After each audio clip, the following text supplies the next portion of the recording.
নমস্কার, আশা করছি আপনারা সকলে খুব ভালো আছেন। একটা নতুন ভিডিওতে আপনাদের সকলকে স্বাগত। এখন ভোর 5টা। কালকে রাত্রিবেলা এখানে একটু বৃষ্টি হচ্ছিল, কিন্তু সকালবেলা ঘুম থেকে উঠবার পর দেখলাম ওয়েদার একেবারে ক্লিয়ার, আর সোজা রুম থেকে কাঞ্চনজঙ্ঘা দেখতে পাওয়া যাচ্ছে। তাই মোবাইলের ক্যামেরা যতটা জুম করা যায় ততটা জুম করে আপনাদের জন্য একটু কাঞ্চনজঙ্ঘার দৃশ্য রাখলাম। অপূর্ব সুন্দর।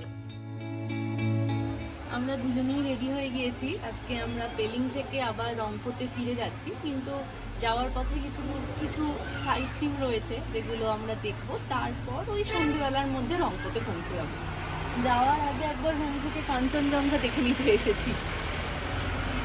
চলো, এই যে নিচে আমাদের গাড়ি দাঁড়িয়ে আছে, ড্রাইভার দাদাও চলে এসেছে।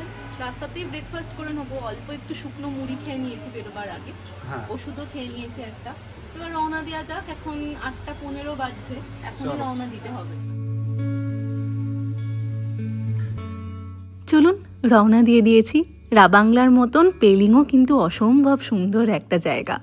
আমাদের আজকের আইটিনারির মধ্যে প্রথমেই রয়েছে কাঞ্চনজঙ্ঘা ওয়াটারফল, আর সেটা যাওয়ার পথে রাস্তায় দেখতে পেলাম আরও একটা ওয়াটারফল। কি সুন্দর দেখতে না? তবে এখানে আর দাঁড়াবো না, গাড়ির থেকেই তো এটা দেখা যাচ্ছে। ওই দেখুন, রাস্তার দুপাশে হাইড্রেনজিয়া ফুলের গাছে ভর্তি। রাস্তাটা শোভাটা যেন আরও বাড়িয়ে দিচ্ছে। এই যে পৌঁছে গিয়েছি আমরা কাঞ্চনজঙ্ঘা ওয়াটারফলসের সামনে।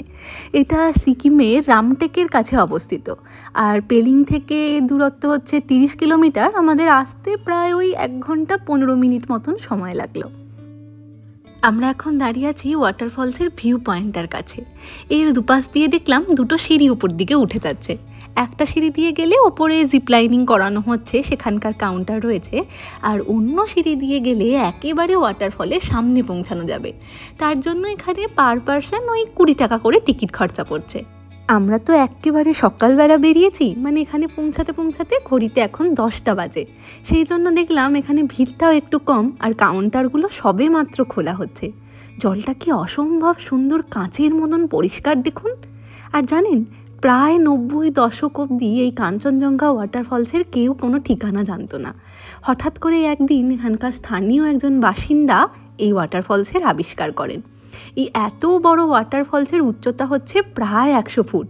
ওই যেরকম বাঞ্জাকরি ওয়াটারফলস দেখেছিলাম ঠিক তারই মতন। দূর থেকে দেখলে এই জায়গাটা দেখতে পাওয়া যায় না, জানেন। এতটা সিঁড়ি দিয়ে উঠে আসবার পর আসল ওয়াটারফলসের উৎপত্তি স্থলটা দেখতে পেলাম। ওয়াটারফলসের বাইরেই অনেকগুলো দোকান রয়েছে, তো সেখান থেকেই আমরা সকালের খাবারে নিয়ে নিলাম একটু ম্যাগি। চলুন, আমরা আমাদের নেক্সট ডেস্টিনেশনেও পৌঁছে গিয়েছি। জায়গাটার নাম হচ্ছে খেচিও পার্লি লেক, বা স্থানীয় ভাষা অনুযায়ী খেচুপেরি লেক।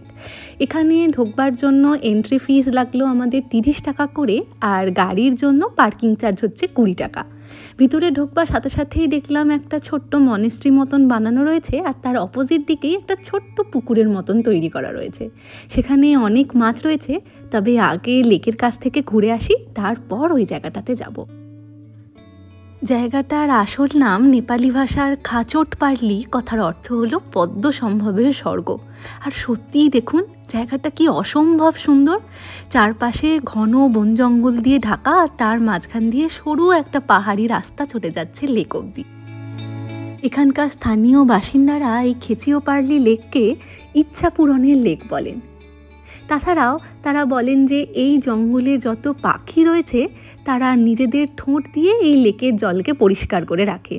মানে ধরুন, কোনো শুকনো পাতা যদি উড়ে এসে এই লেকের জলে কখনো পড়ে, পাখিরা ঠোঁট দিয়ে সেটাকে পরিষ্কার করে ফেলে।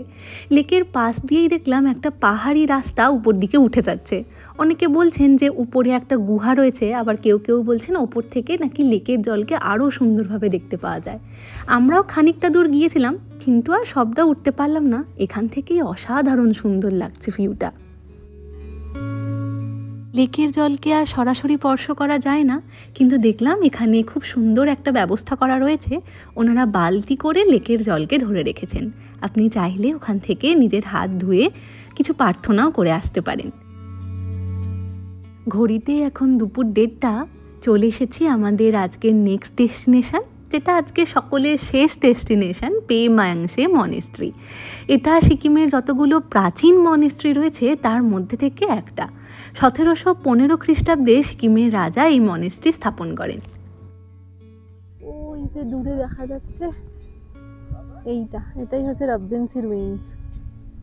আমরা এটাতে আর গেলাম না, চারিদিকে যা রোদ আর ওটাতে অনেকটা হেঁটে উঠতে হয়। একটা প্যাঙ্গোলিং টাইপের জানোয়ার ছিল, কুকুরগুলো তাড়া করছিল, গাছে উঠে গেল। চলুন আমরা রওনা দিয়ে দিয়েছি রংপুর উদ্দেশ্যে। এখান থেকে আর 4 ঘন্টা মতন সময় লাগবে।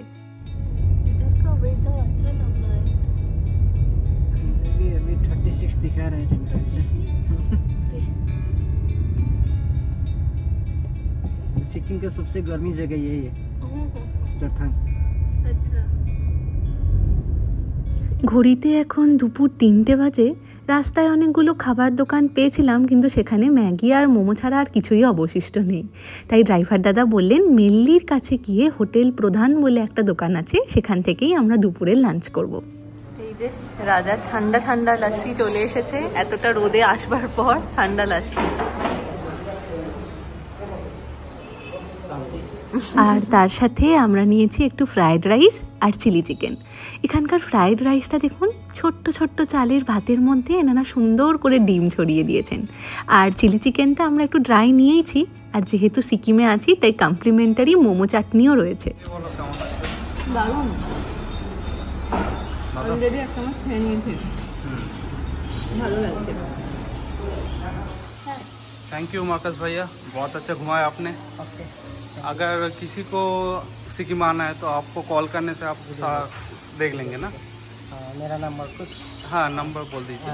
7797240186। ठीक है, मेरा कांटेक्ट नंबर है। हाँ, अगर कोई आएंगे विजिट के लिए हाँ तो मुझे फोन कर लीजिए। हाँ, मार्कस भैया सारा देख लेंगे, वो बुकिंग से लेके परमिट तक सारा सब कुछ। अगर आपको जहीं पर कोई भी डेस्टिनेशन जाना है, नॉर्थ सिक्किम का कोई भी इलाका, दार्जिलिंग, कालिम्पोंग, कहीं पर भी हो, आप कैंटीन मुझे कांटेक्ट कर लीजिए, सब जगह अरेंज कर सकते हैं। ठीक है, ओके, थैंक यू। এখানে গয়না বড়ি ভাজা হয়ে গেছে, আর কড়ায় পাবদা মাছ ভাজা চলছে। এখানে ভাত, আজকে রাত্রিবেলার খাবারে রয়েছে ভাত, এখানে পাবদা মাছের তেল ঝাল, আর এটা হচ্ছে পমফ্রেট মাছের ঝাল, আর গয়না বড়ি ভাজা। ঘড়িতে এখন রাত 12টা। আমরা সকলেই ক্লান্ত হয়ে ঘুমিয়ে পড়েছিলাম, কিন্তু হঠাৎ করে দেখি ঘরের মধ্যে জোরে জোরে হ্যাপি অ্যানিভার্সারির গান বাজছে। দিদি আর দাদার মনে ছিল যে রাত পোহালেই কালকে আমাদের অ্যানিভার্সারি, তাই ওরা নিজেদের মতন করে ছোট্ট একটা সারপ্রাইজের ব্যবস্থা করেছে। আমাদের অ্যানিভার্সারির জন্যেই আমরা এই ট্রিপটার প্ল্যান করেছিলাম, বাড়ি ফিরে আবার সকলের সাথে সেলিব্রেট করব। কিন্তু আজকে এই হঠাৎ করে আসা সারপ্রাইজটাতে বেশ ভালোই লাগলো জানেন। সাধারণত জন্মদিনের আগের দিন রাত্রিবেলা এটা ভেবে শুই যে 12টা বাজলে আমাকে হয়তো সকলে উইশ করবে, কিন্তু অ্যানিভার্সারির দিনেও যে 12টার সময় রাত্রিবেলা দিদিরা এরকম একটা সারপ্রাইজের প্ল্যান করেছে, সেটা আমরা একেবারেই গুণাক্ষরে টের পাইনি। যাই হোক, এখন সকাল 10টা বাজে। দিদি আর জামাইবাবু সকালবেলা 8টার সময় অফিস বেরিয়ে গিয়েছিল। তারপর আমরা বেরিয়েছিলাম একটু মর্নিং ওয়াক করতে। হাঁটতে হাঁটতে এসেছি একটু ব্রিজের কাছে। ওই যে দূরে ব্রিজটা দেখা যাচ্ছে, ওটাই হচ্ছে রংপুর চেকপোস্টের নতুন ব্রিজ। যখন তিস্তায় বন্যা হয় তখন ওই ব্রিজের একেবারে নিচু অবধি জল ছিল জানেন। আর এই যে ফাঁকা জায়গাটা দেখতে পাওয়া যাচ্ছে, এখানে অনেকগুলো ছোট ছোট বাড়ি ছিল, কিন্তু সেগুলো এখন সবই জলের তলায়। যখন বন্যা হয় তখন আমার দিদিও সিকিমেই ছিল জানেন। ভোর 3টের সময় দিদির অফিসেরই একজন কলিগ ফোন করে জানায় যে বন্যা হয়ে গিয়েছে। ও কোনো রকমে একই জামা কাপড়ে শুধুমাত্র ডকুমেন্টের ব্যাগটুকুকে সাথে নিয়ে বেরিয়ে আসতে পেরেছিল। সে এক ভীষণ দুশ্চিন্তার দিন গিয়েছে। এখন 6টা বাজছে। আমরা সকলে মিলে রেডি হয়ে এখন যাচ্ছি একটা রেস্টুরেন্টে, নাম হচ্ছে বিটেল ভ্যালি। এখান থেকে একটুই দূরত্বে। তো আজকের অ্যানিভার্সারিটা ওখানে ভালো করে সেলিব্রেট করব বলেই প্ল্যানটা করা আর কি। এই যে চলে এসেছি আমরা দ্য বিটেল ভ্যালি রিসর্টের সামনে। সিকিমের চেকপোস্ট যেটা রংপো, সেখান থেকে সোজা চলে আসলে দুটো রাস্তা আসছে, একটা গ্যাংটকের দিকে যাচ্ছে আর একটা চলে যায় রোরাথাং রোডের দিকে। এই রোরাথাং রোডের দিকে একটু এগিয়ে আসলে চানাটার বলে একটা জায়গা রয়েছে, সেখানেই রয়েছে এই রিসর্টটা। অসম্ভব সুন্দর ইকো ফ্রেন্ডলি একটা রিসর্ট জানেন। গোটা পাহাড়টার ধাপে ধাপে সুন্দর করে গাছপালা দিয়ে ঘিরে তৈরি করা হয়েছে এই রিসর্টটা। দিদিরাও এর আগে কখনো আসেনি, আমরা সকলে মিলেই প্রথমবার এলাম। এখানে বিভিন্ন রকমের যে গাছগুলো রয়েছে তার উপরে সুন্দর করে ঘিরে ট্রি হাউসের ব্যবস্থা করা রয়েছে। আমি এই প্রথমবার কোনো রিসর্টে ট্রি হাউস দেখলাম। এর আগে অনেকবার শুনেছি কিন্তু কখনো থাকাও হয়নি আর নিজের চোখে দেখাও হয়নি। ওই যে দূরে যে ছোট্ট ঘরগুলো দেখা যাচ্ছে ওগুলোই হচ্ছে ট্রি হাউস। সবগুলো তো এক্সপ্লোর করতে হবে।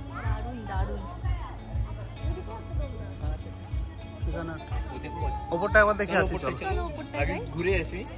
ও এখানে কি সুন্দর ঘাস দিয়ে একটা মুখ বানানো আছে দেখ। হ্যাঁ ওখানটাতেও আছে। ও এটাতে উপর দিয়ে আবার রাস্তা যাচ্ছে। এটা থেকে ওটা থেকে সেটা। বাহ, দুটো বেড আছে। বেড? হ্যাঁ, এগুলো কটেজ না? ও থাকার জন্য? হ্যাঁ। ভিতরে বড় রিসর্টও আছে, ভিতরে থাকার। এটা তো আছে ট্রি হাউস। সুন্দর দুটো বেড। আচ্ছা, তো ওইদিকে ব্যালকনি মতো। IRCTC train. বাহ, এখানে ফটোশুট করবে। আস্তে পড়ে যাস না। বসবে তো, হ্যাঙ্গিং বসো। দাঁড়া কিচ্ছু হবে না, বসো। বস পেছনে তো চলে যাবে নাকি? এটা কিচ্ছু হবে না। ভয় পাচ্ছে কেমন। এই যে হিরোইন রেডি আর এদিকে ফটোগ্রাফার। পুরো রিসর্টটাই ভীষণ ফটোজেনিক জানেন। যেখান থেকেই দেখা যায় সেখানেই খুব সুন্দর সুন্দর ফটো আসছে। মিথুন ওখানটা রুমে থাকবে নাকি? ওখানটা রুমে থাকবে নাকি? এই জায়গাটা ভীষণ সুন্দর। আমরা ভাবছি এখন এই জায়গাটাতে ফটো তুলবো। দারুণ লাগছে। একটা সিট আছে, একজন বসতে পারবে, পিছন দিক থেকে একজন দাঁড়াতে পারবে। এটা কাপলসদের জন্যই তৈরি করা। অ্যাম্বিয়েন্সটা এত সুন্দর লাগছে, চারপাশটা গাছপালা দিয়ে ঘেরা আর এইরকম পাহাড়ি রাস্তা। দারুণ। বাহ, এটা সেই ফলস গ্রাস দিয়ে দারুণ। এখানে একটা বড় পাহাড়ি গাছকে ঘিরে লোহা দিয়ে বাঁধানো সিঁড়ি করে একটা সুন্দর স্টেজের মতন করা রয়েছে। আমরা এখন ওখানেই যাচ্ছি। পুরো সিঁড়িগুলো লোহা দিয়ে তৈরি আর তার ফাঁক দিয়ে যখন নিচেটা দেখা যাচ্ছিল তখন উঠতে ভীষণ ভয় লাগছিল জানেন।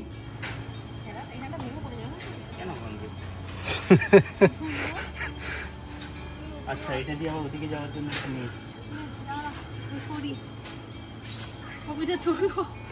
এই যেখানে রডগুলো আছে ওখানটা দাঁড়াও।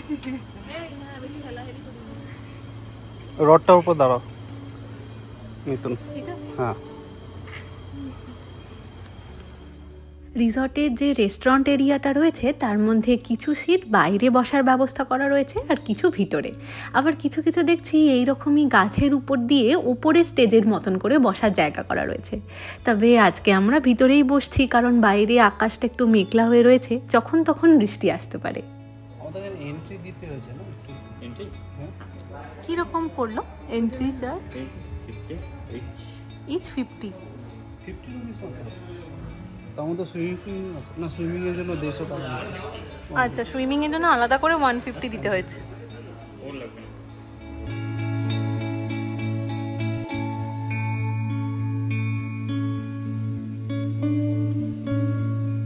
দিদি সাদা জামা পরে জামায় কোক ফেলে দিয়েছে, যেটা সবাই করে। সাদা জামা পরলে খাবার যেন টানে সাদা জামা।